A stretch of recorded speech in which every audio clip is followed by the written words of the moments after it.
Same job, same paycheck, same number hitting your account every 2 weeks, but something feels off. The grocery bill is heavier. The gas tank fills slower. Your rent went up and nobody explained why. You're not imagining it. Your money is shrinking right in front of you. And the strangest part is nobody sent you a notice. Nobody called you. Nobody said, hey, you just got a pay cut, but you did.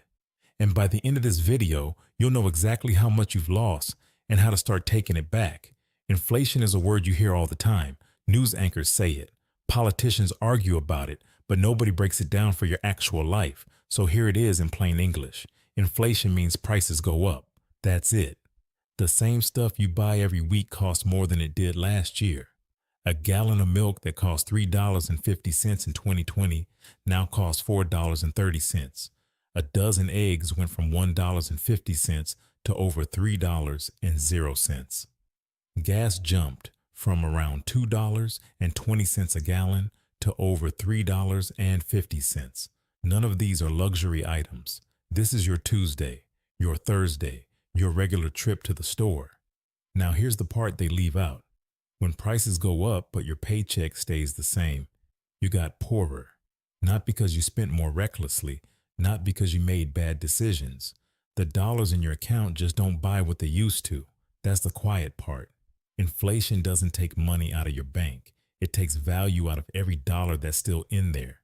Here's how inflation actually works on you day to day. It doesn't hit all at once. It creeps. Your rent goes up $75 a month. You absorb it. Your car insurance goes up $30. You adjust. Streaming goes up $3. You barely notice. But stack all of those together over 12 months and suddenly you're paying $1,200 more per year for the exact same life. The Bureau of Labor Statistics tracks something called the Consumer Price Index. That's just a fancy name for the average cost of everyday stuff. Between January 2020 and mid-2024, that index rose over 21%. That means if your life cost $40,000 a year in 2020, that same life now costs roughly $48,400. You need $8,400 more per year just to stay in the same place. And here's what makes it worse.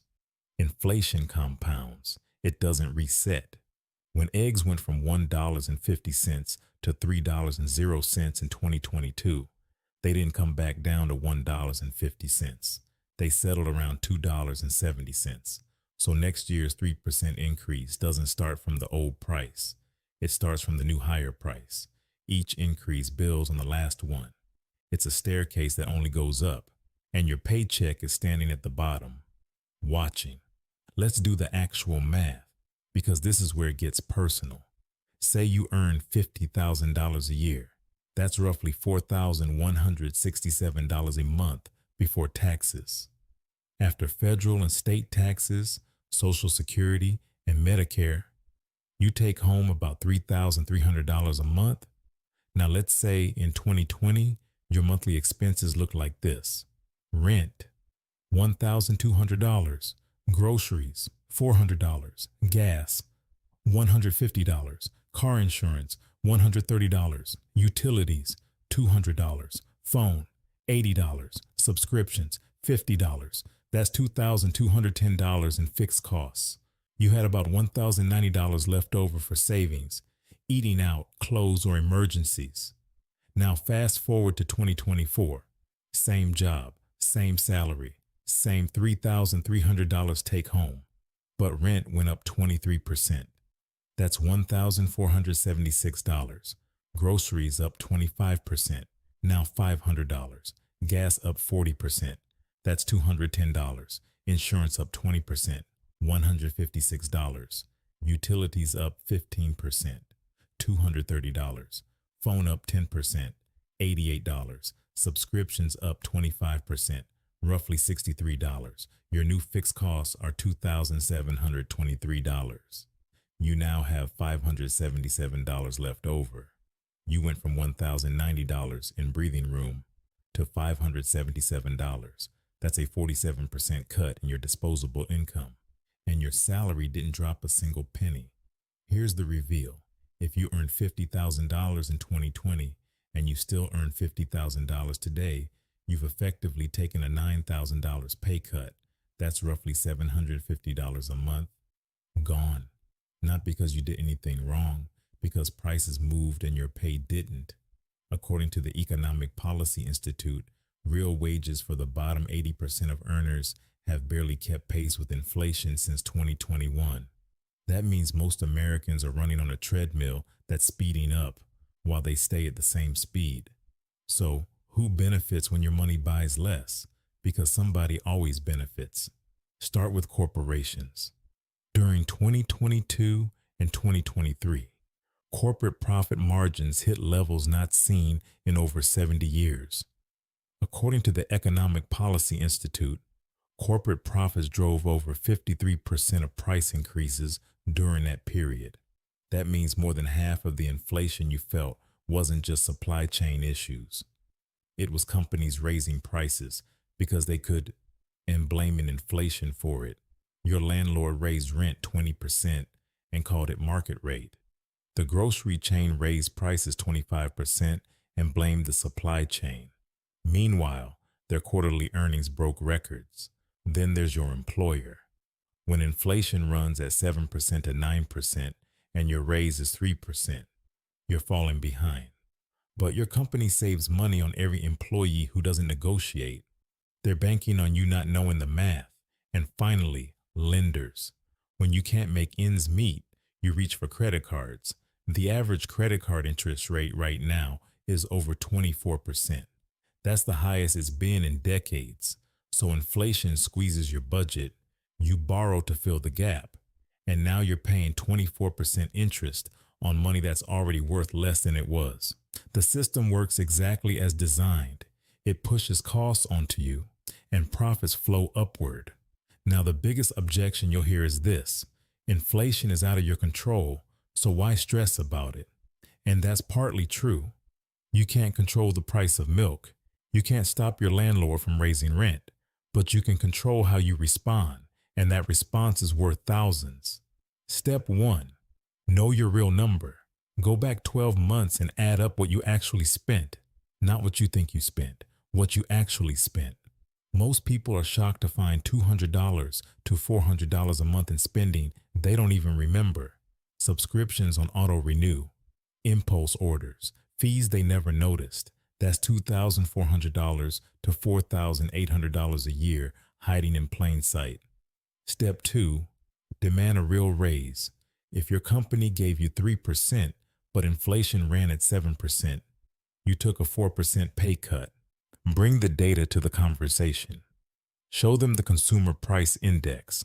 Show them what your role pays at other companies. According to the Federal Reserve Bank of Atlanta, job switchers saw average wage growth of 7.7% in 2023, compared to 5.5% for people who stayed. Sometimes the best raise is the one at a different company. Step 3.